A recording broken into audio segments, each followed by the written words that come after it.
Are you intimidated by the macaronage or the mixing stage of making macarons? After you watch this video, you will have the confidence to know how to mix and when to stop mixing to make sure you get that perfect macaron batter. To gain the confidence and skills you need to master the macaron, make sure you subscribe and hit the bell to be notified when I post a new video every Monday. Hi, I'm Amy, your fellow home baker who's successfully been making macarons since 2012.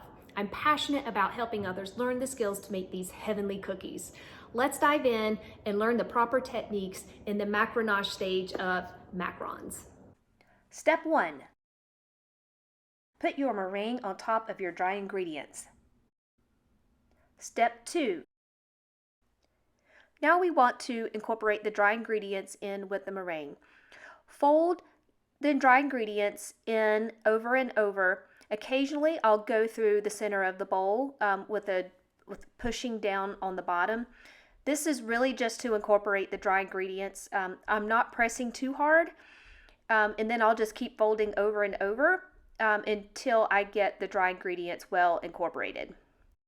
What scares you the most about the Macaronage stage? Comment below and let me know. Step 3. Adding color.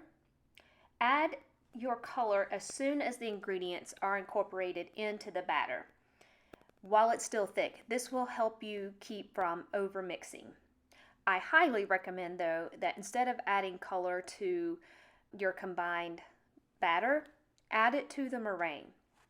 There are certain times that it probably makes more sense to add the color into your batter, like if you're splitting out a batch and doing maybe a double or a tricolor type shell. If possible, try to make 2 batches or 3, depending on how many colors you're using. But again, if you are adding color to your batter, do it after you have your dry ingredients incorporated into the meringue. This will help in over mixing the batter. Now on to step 4. Begin pressing the batter against the side and the bottom of the bowl. This is what we call the deflating process or the macaronage stage.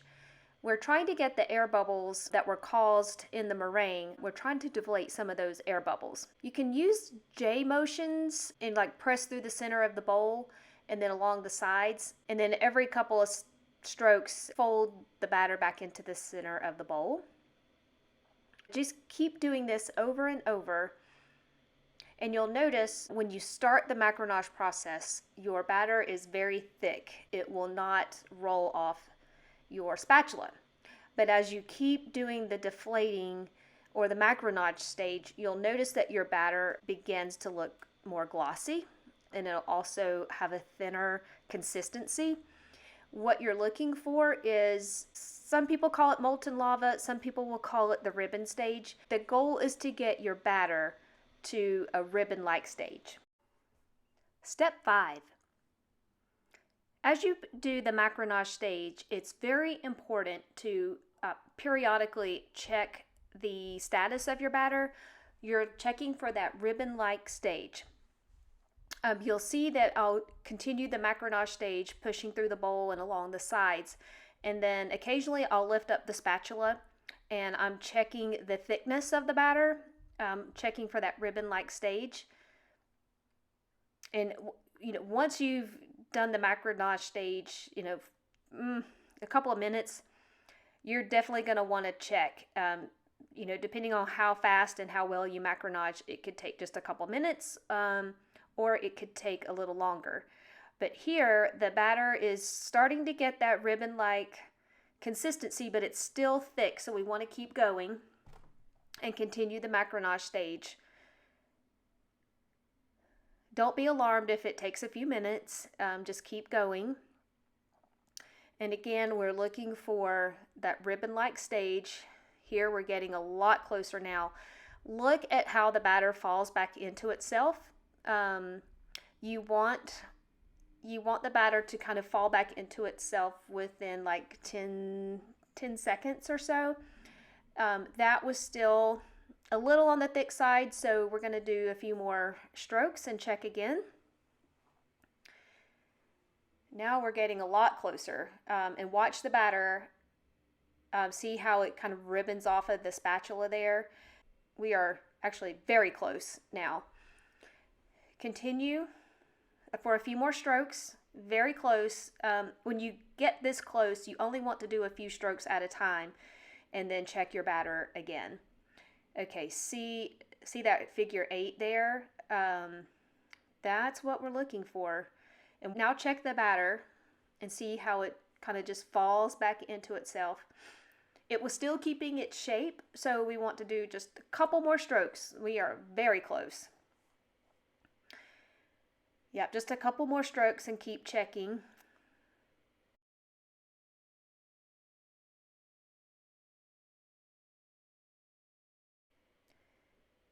Yeah, look at that ribbon stage there and see how it's falling back into itself. Yeah, at this point, I would stop. Stop the Macaronage stage. Step 6. After your batter is at that ribbon-like stage, transfer it to a piping bag. I've taken a clip from a previous class to demonstrate this step.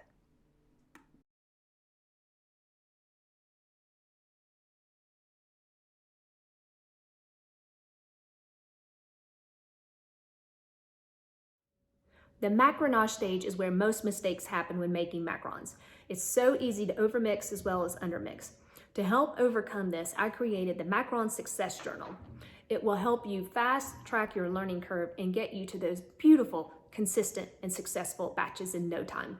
It also includes a troubleshooting section that you can have right at your fingertips when you need it the most. This alone will save you hours of research. I've put a link in the description below if you want to check that out. Also, while you're here, make sure to check out these other videos on how to make meringue for macarons, as well as how to make macarons at home, the 5 keys to success. If you like this video, make sure to give it a thumbs up, subscribe, and share it with your friends. Have a wonderful and blessed day.